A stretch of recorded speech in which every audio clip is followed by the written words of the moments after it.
Shri Gurubhyo Namaha Hari Om.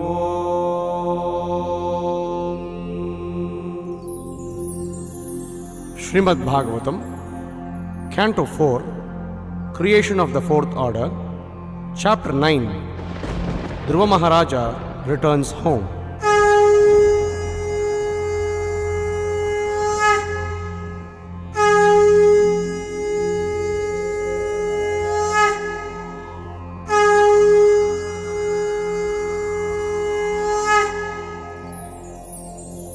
Maitreya उवाच तयेवम् उत्सन्न भयावुरुक्रमे कृतावनामा प्रययुस्त्रिविष्टपम् सहस्रशीर्षापि ततो घरुत्मता मदोर्वनं भृत्य दिदृक्षया गतः. The great sage Maitreya told Vidura, when the demigods were thus reassured by the personality of Godhead, they were freed from all fears, and after offering their obeisances, they returned to their heavenly planets. Then the Lord, who is non-different from the Sahasra Shirsha incarnation, got on the back of Garuda, who carried him to the Madhuvana forest to see his servant Dhruva. Savaidya yoga vipakati vraya hrutpadmakoshe spuritam tadit prabham tirohitam sahasaivopalakshya bahistitam tad avastam dadarsha. The form of the Lord, which was brilliant like lightning, and in which Dhruva Maharaja in his mature yogic process was fully absorbed in meditation, all of a sudden disappeared. Thus Dhruva was perturbed and his meditation broke. But as soon as he opened his eyes, he saw the Supreme Personality of Godhead personally present, just as he had been seeing the Lord in his heart. Taddarshanena gata sadva sakshita abandhatangam vinamaya dandavat drugbhyam prapashyan prapiban ibharbakash Chumban ivasyena bujair ivashlishan. When Dhruva Maharaja saw his Lord just in front of him, he was greatly agitated and offered him obeisances and respect. He fell flat before him like a rod and became absorbed in love of Godhead. Dhruva Maharaja in ecstasy looked upon the Lord as if he were drinking the Lord with his eyes, kissing the lotus feet of the Lord with his mouth, and embracing the Lord with his arms. Satam vivakshantam atadvidham harir Jnatvasya sarvasya cha hrudyavastitaha Krutanjalim brahmamayena kambhuna Pasparshabalam krupaya kapole. Although Dhruva Maharaja was a small boy, he wanted to offer prayers to the Supreme Personality of Godhead in suitable language. But because he was inexperienced, he could not adjust himself immediately. The Supreme Personality of Godhead, being situated in everyone's heart, could understand Dhruva Maharaja's awkward position. Out of his causeless mercy, he touched his conch shell to the forehead of Dhruva Maharaja, who stood before him with folded hands. Savaitadaiva pratipaditam giram दैवीं परिज्ञातपरात्मनिर्णयः तं भक्तिभावोऽभ्यगृणाद् असत्वरं परिश्रुतोरुश्रवसं ध्रुवक्षितिः. At that time, Dhruva Maharaja became perfectly aware of the Vedic conclusion and understood the absolute truth and his relationship with all living entities. In accordance with the line of devotional service to the Supreme Lord, whose fame is widespread, Dhruva, who in the future would receive a planet which would never be annihilated, even during the time of dissolution, offered his deliberate and conclusive prayers.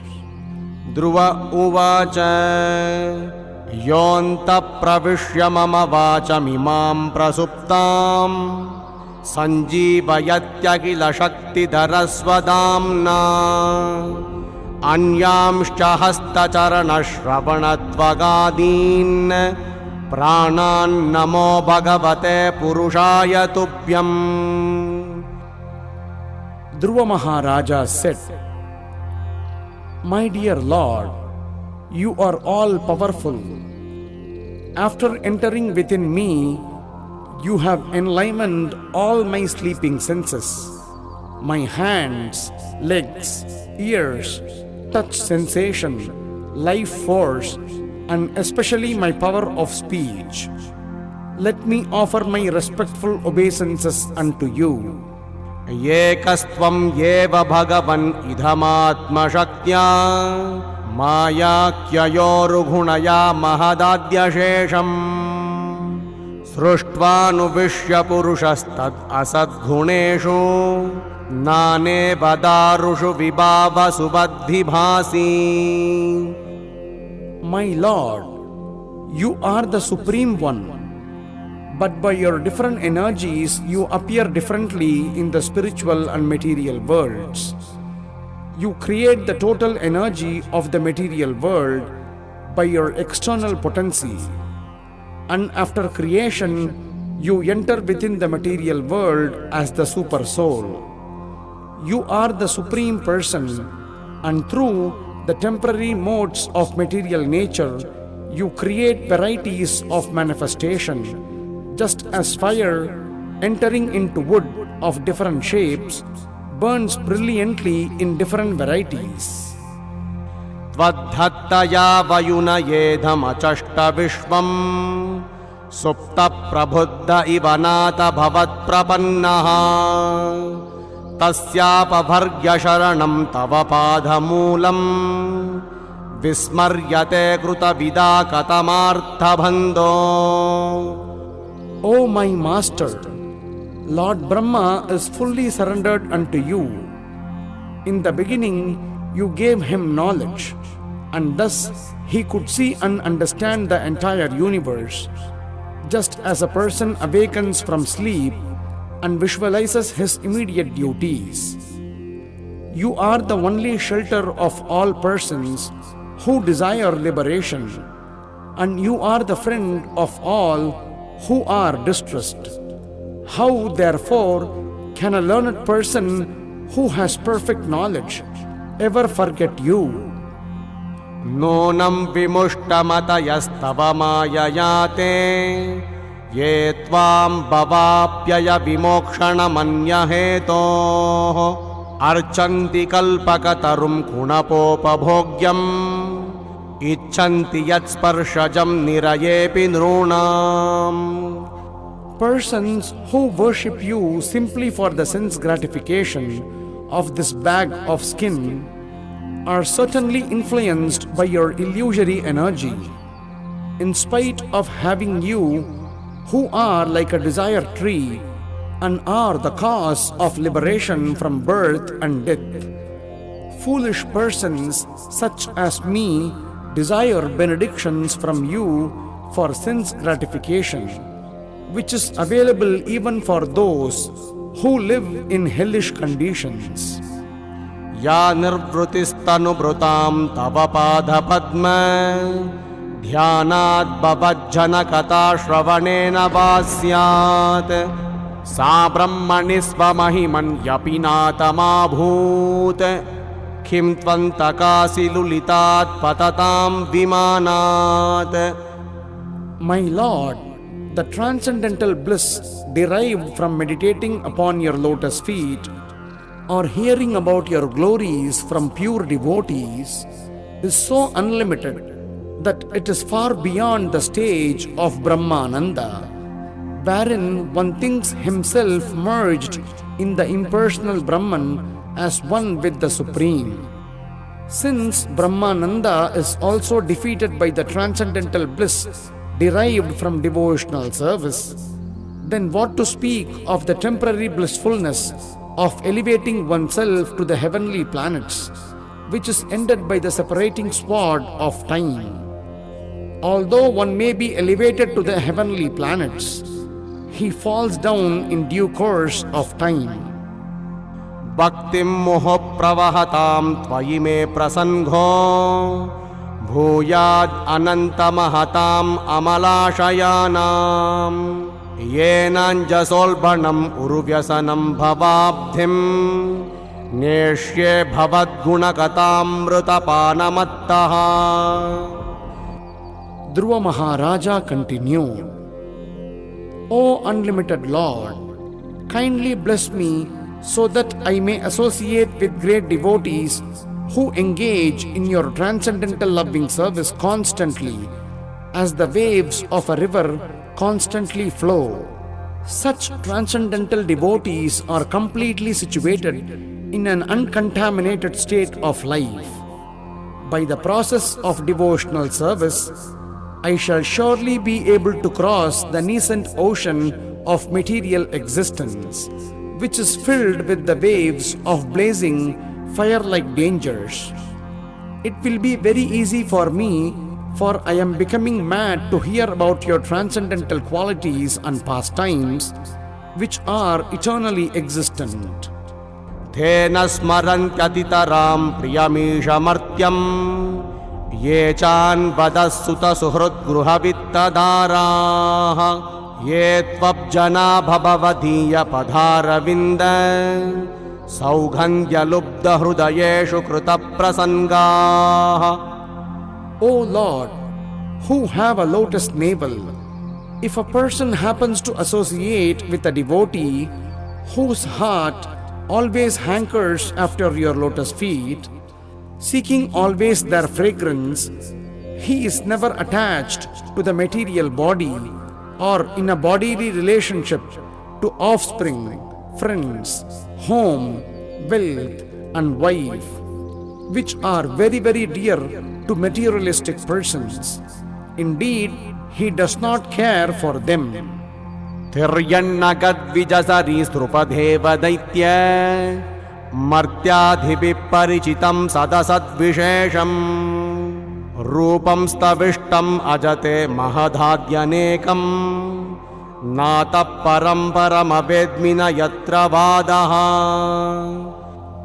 My dear Lord, O Supreme Unborn, I know that the different varieties of living entities, such as animals, trees, birds, reptiles, demigods, and human beings, are spread throughout the universe, which is caused by the total material energy.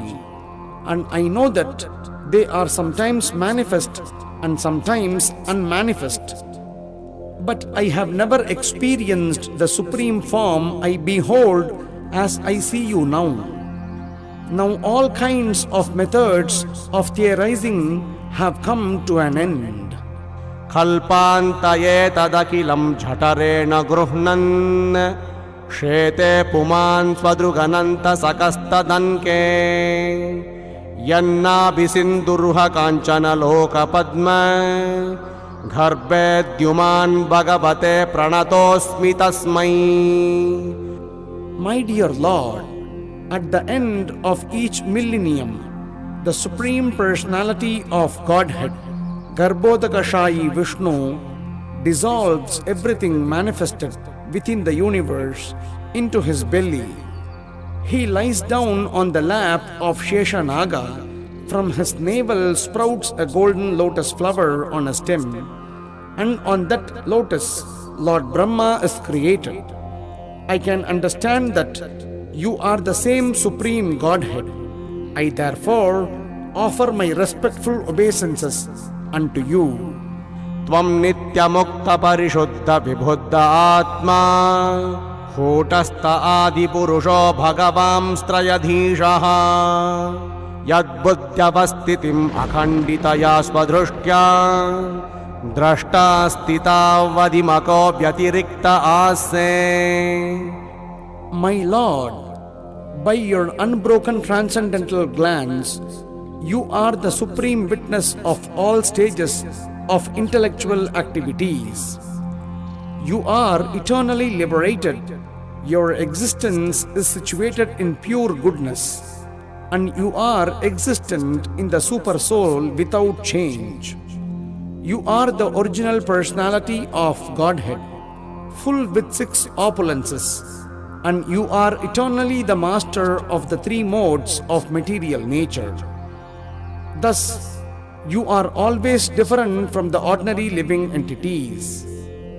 As Lord Vishnu, you maintain all the affairs of the entire universe, and yet you stand aloof and are the enjoyer of the results of all sacrifices. यस्मिन् विरुद्धगतयो ह्यनिशं पतन्ति विद्यादयो विविधशक्तय आनुपूर्व्यात् तद्ब्रह्म विश्वभवमेकमनन्तमाद्यम् आनन्दमात्रमविकारमहं प्रपद्ये.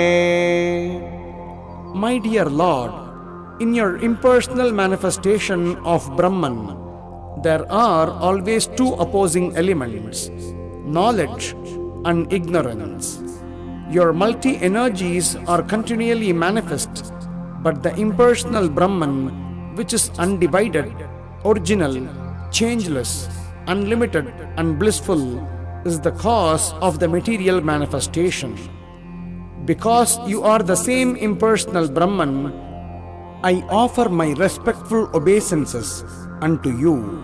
सत्याशिषो हि भगवंस्तव पादपद्मम् आशीस्ततानुभजतः पुरुषार्थमूर्तेः अप्येवमर्य भगवान् परिपाति दीनान् वाश्रेव वत्सकमनुग्रहकातरोऽस्मान्.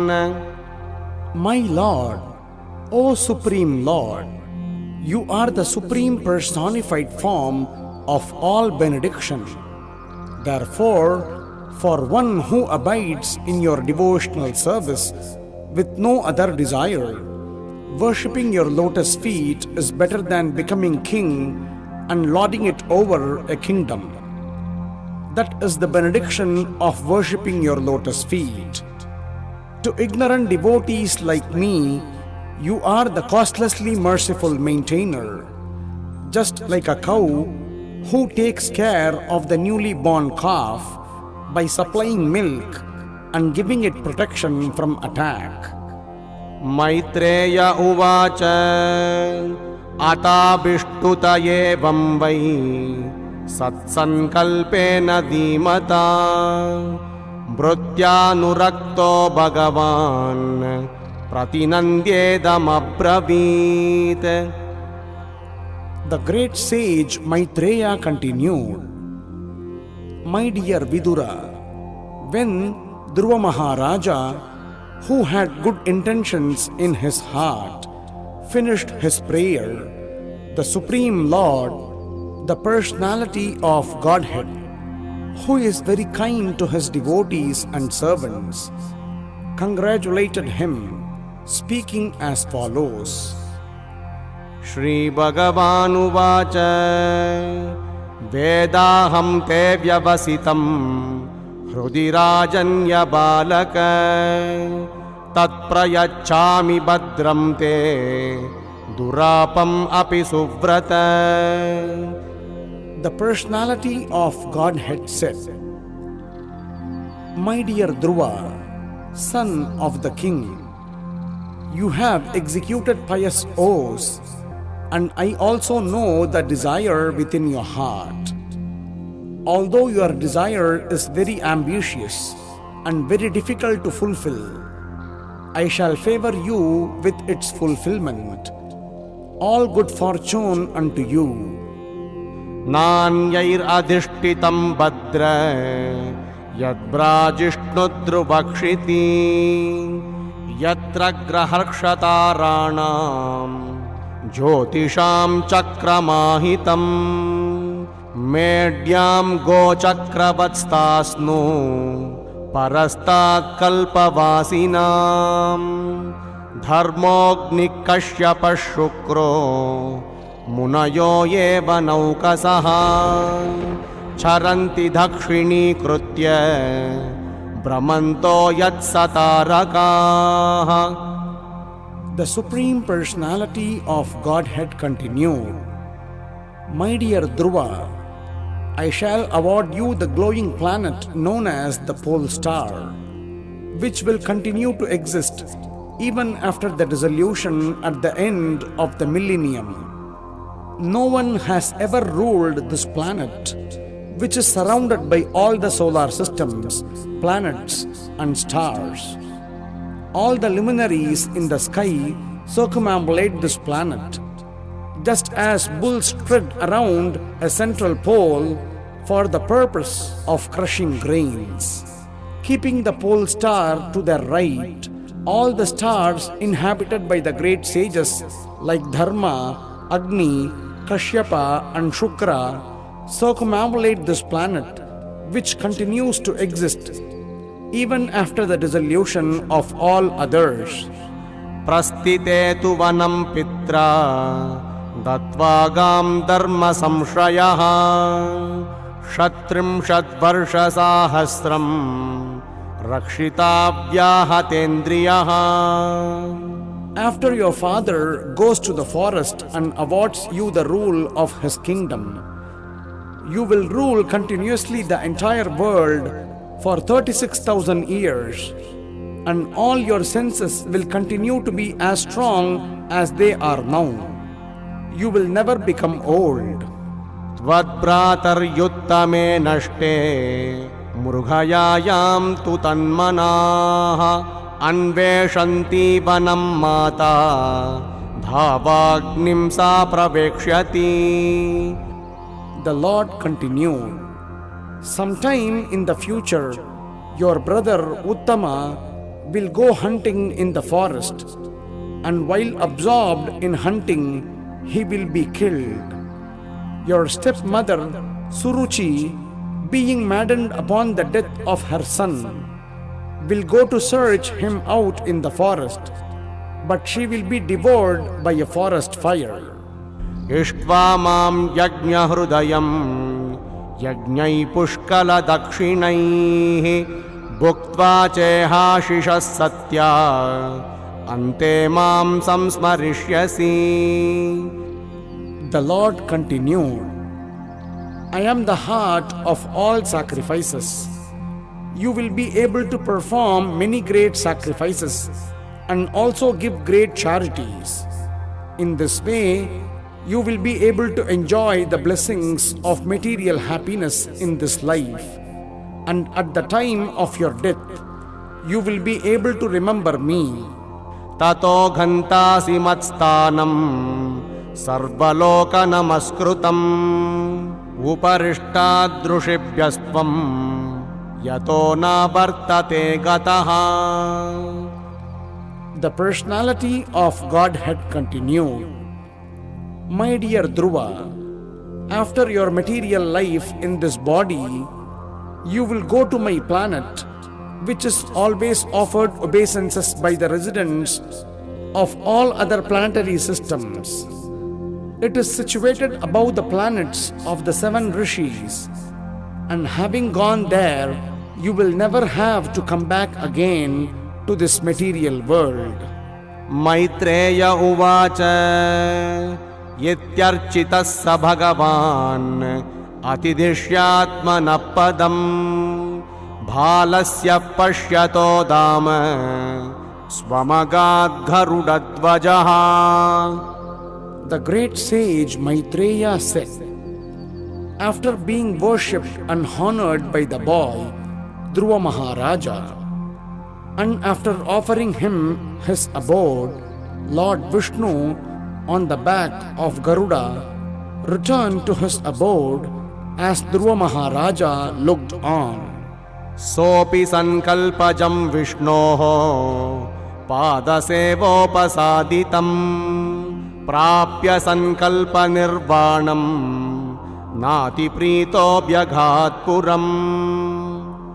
Despite having achieved the desired result of his determination by worshipping the lotus feet of the Lord, Dhruva Maharaja was not very pleased. Thus he returned to his home.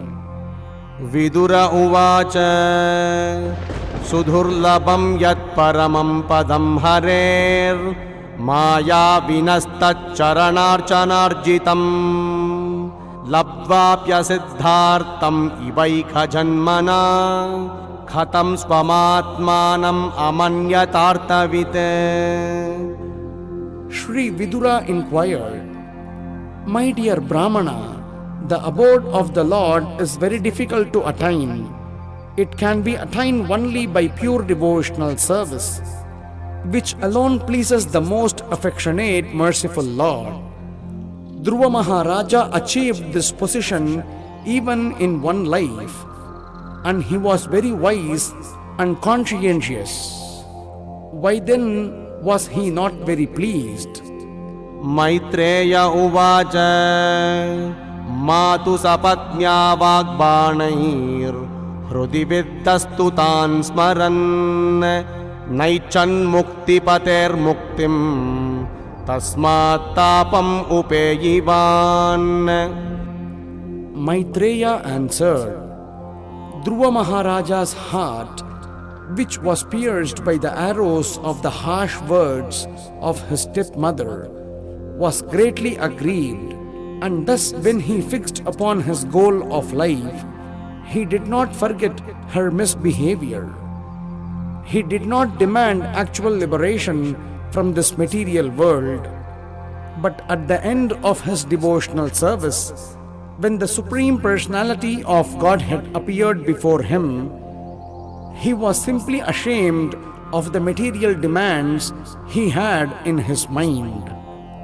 ध्रुव उवाच समाधिना नैकभवेन यत्पदं विदुस्सनन्दादय ऊर्ध्वरेतसः मासैरहं षड्भिरमुष्यपादयोश्छायाम् उपेत्यापगतपृतन्मतिः.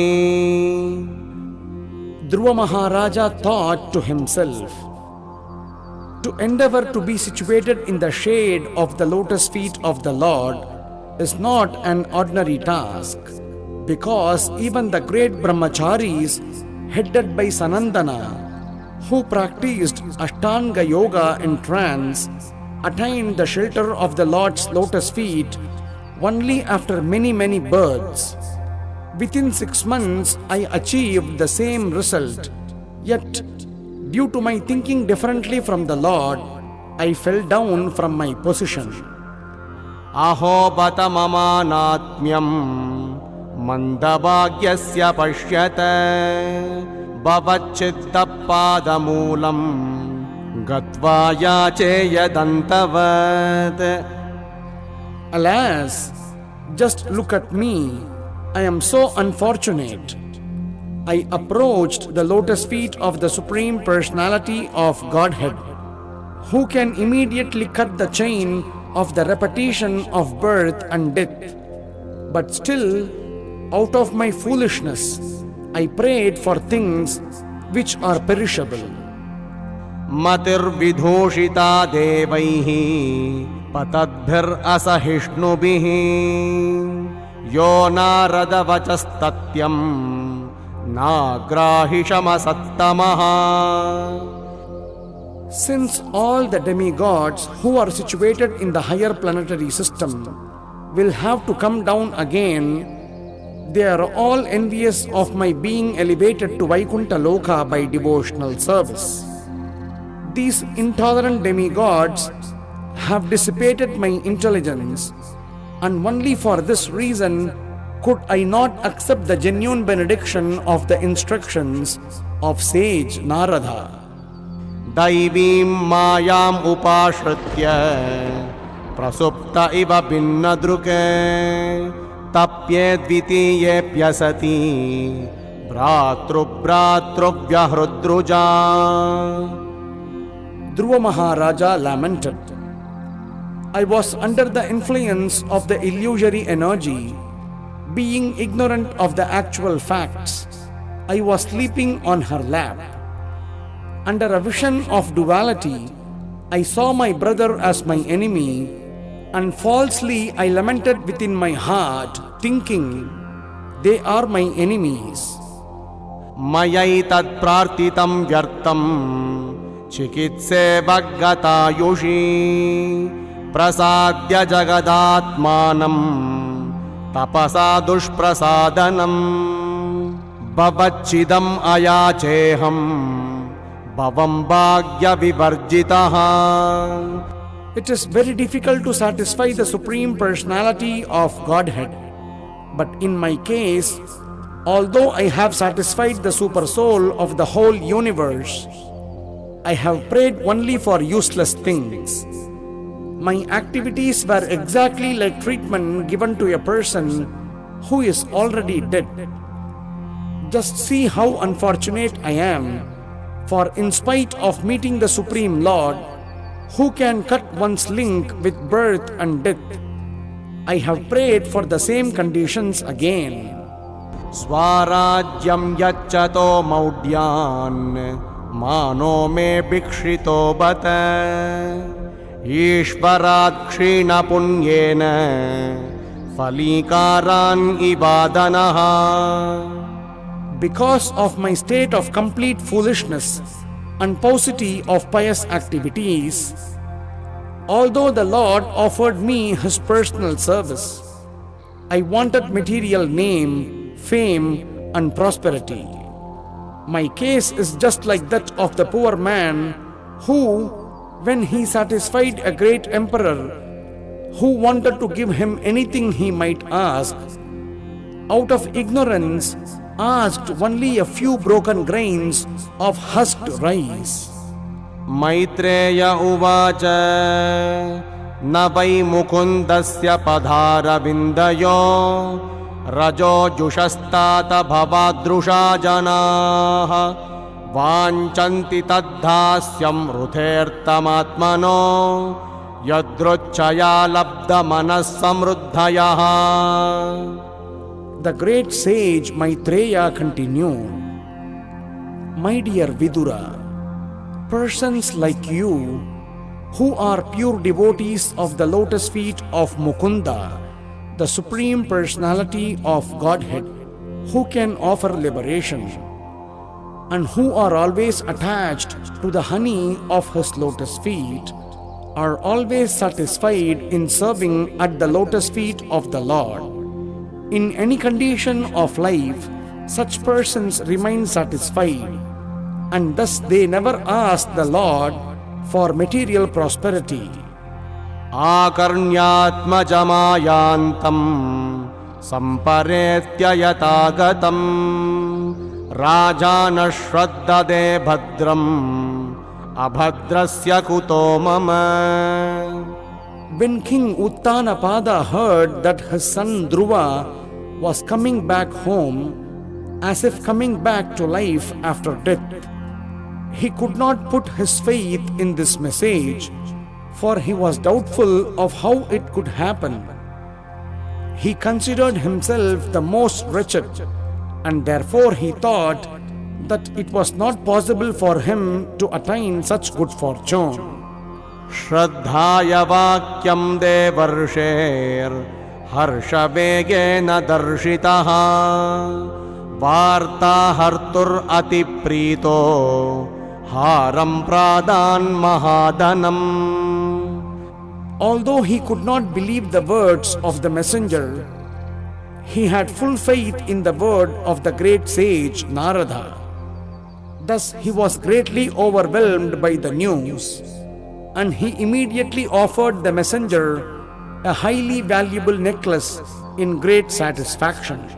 Sad ashvam ratam aruhya kartasvara parishkrutam brahmanai kulavruddhaischa paryastomatya bandhubihi shankadhundubinadena brahmagoshena venubihi nishchakrama puraturnam atmajabhikshanotsukaha.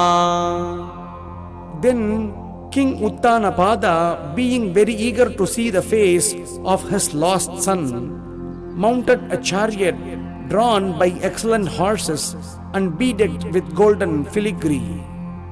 Taking with him many learned Brahmanas, all the elderly personalities of his family, his officers, his ministers, and his immediate friends, he immediately left the city. As he proceeded in this parade, there were auspicious sounds of conch shells, kettle drums, flutes, and the chanting of Vedic mantras to indicate all good fortune. Sunitis suruchischasya mahishyau rukma bhushite aruhya shibikam sardham uttamena bijagmatuhu.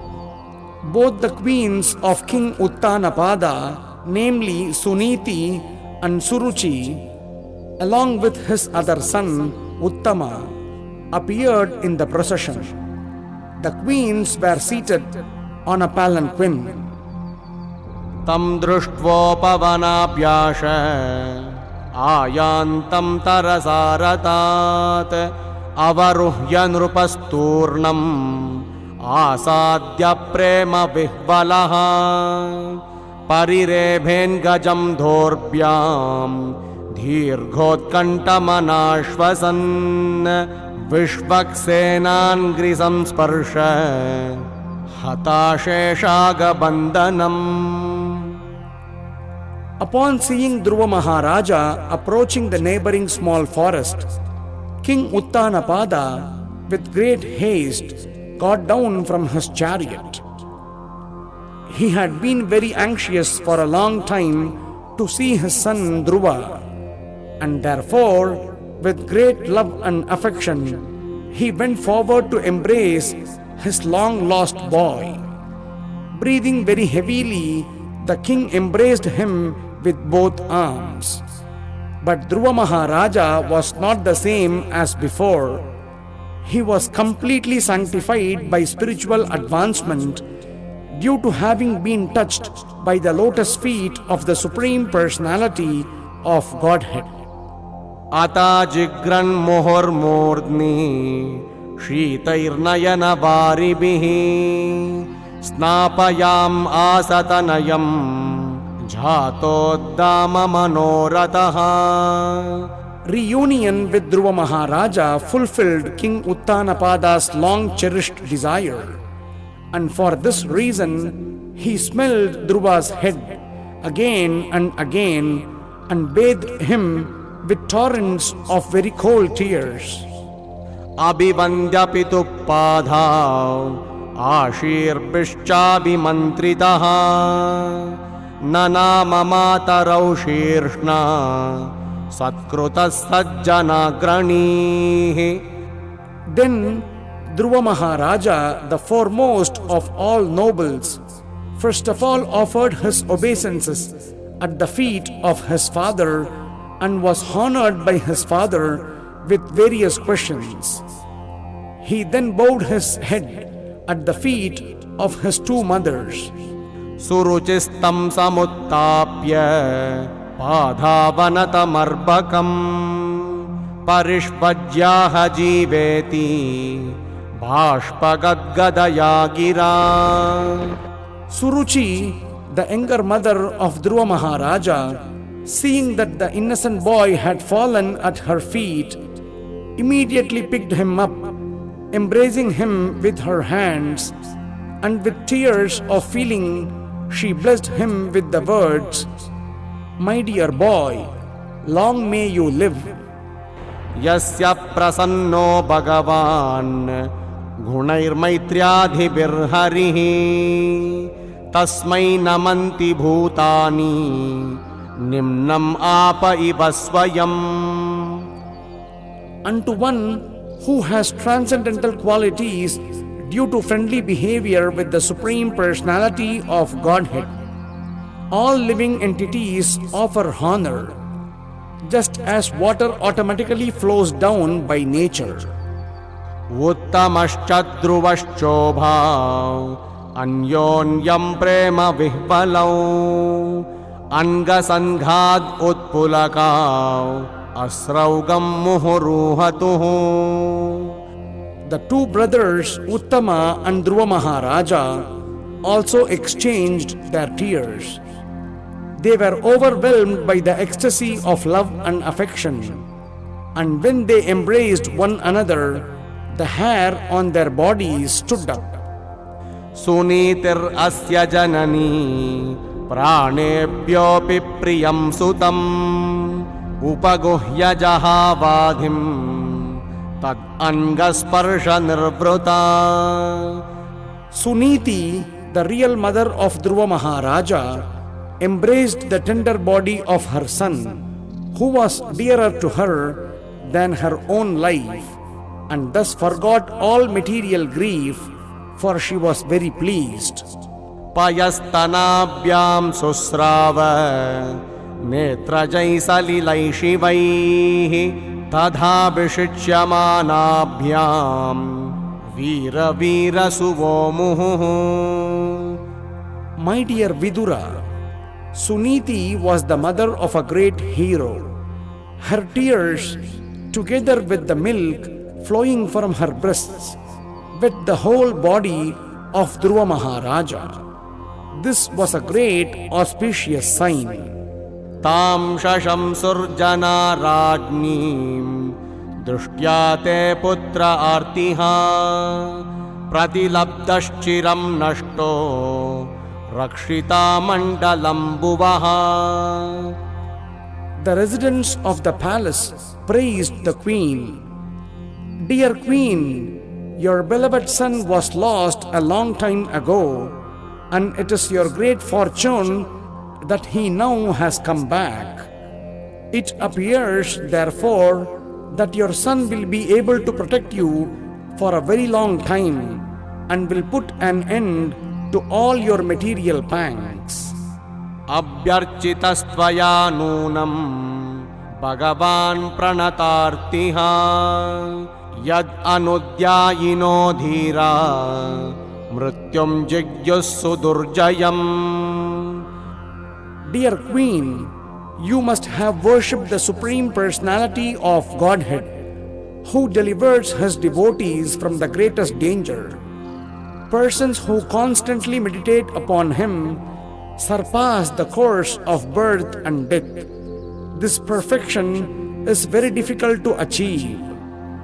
लाल्यमानं जनैर्येवं ध्रुवं सभ्रातरं नृपः आरोप्य करिणीं हृष्टः स्तूयमानो विशत्पुरम्. The sage Maitreya continued, "My dear Vidura, when everyone was thus praising Dhruva Maharaja, the king was very happy, and he had Dhruva and his brother seated on the back of a she-elephant. Thus he returned to his capital, where he was praised by all classes of men. तत्र तत्रोपसंक्लुप्तैर्लसन्मकरतोरणैः सवृन्धैकदलीस्तम्भैः पूगपोतैश्च तद्विदैः.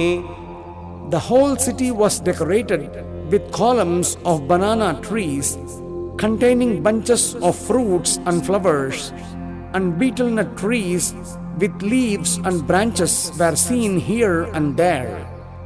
There were also many gates set up, which were structured to give the appearance of sharks. च्छूतपल्लववासस्रन् मुक्तादामविलम्बिभिः उपस्कृतं प्रतिद्वारम् अपां कुम्भैः सदीपकैः. At each and every gate there were burning lamps and big water pots decorated with differently colored cloth, strings of pearls, flower garlands and hanging mango leaves. प्राकारैर्गोपुरागारैः शातकुम्भपरिच्छदैः सर्वतोऽलङ्कृतं श्रीमद् विमानशिखरद्युभिः. In the capital city there were many palaces, city gates and surrounding walls, which were already very, very beautiful, and on this occasion all of them were decorated with golden ornaments.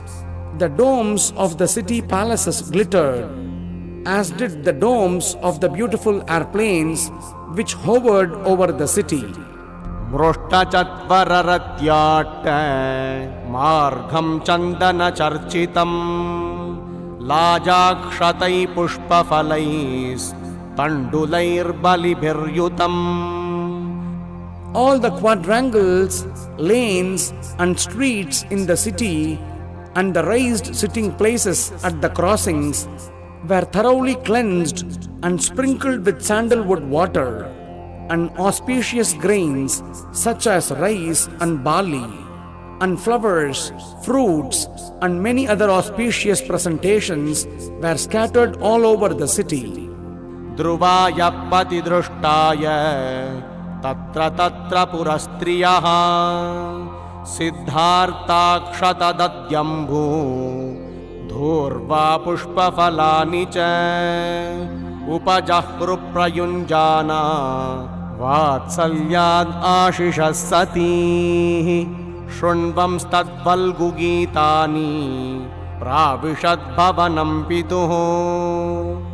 Thus, as Dhruva Maharaja passed on the road, from every place in the neighborhood, all the gentle household ladies assembled to see him, and out of maternal affection they offered their blessings, showering him with white mustard seed, barley, curd, water, newly grown grass, fruits and flowers.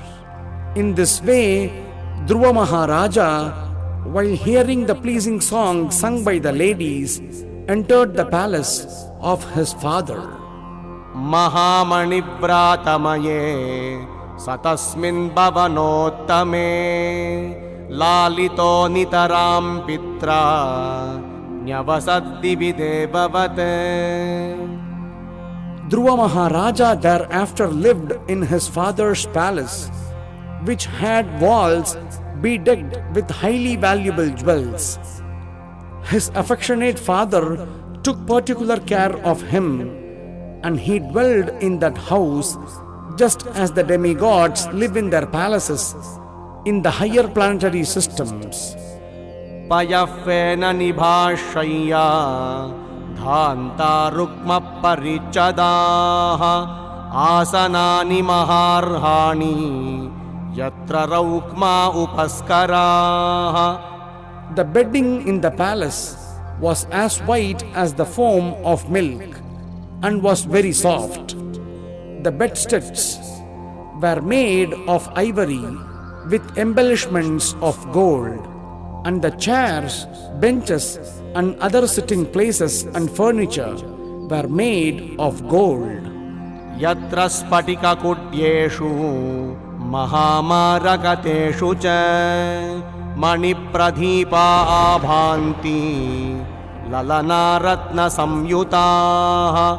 The palace of the king was surrounded by walls made of marble with many engravings made of valuable jewels like sapphires, which depicted beautiful women with shining jewel lamps in their hands.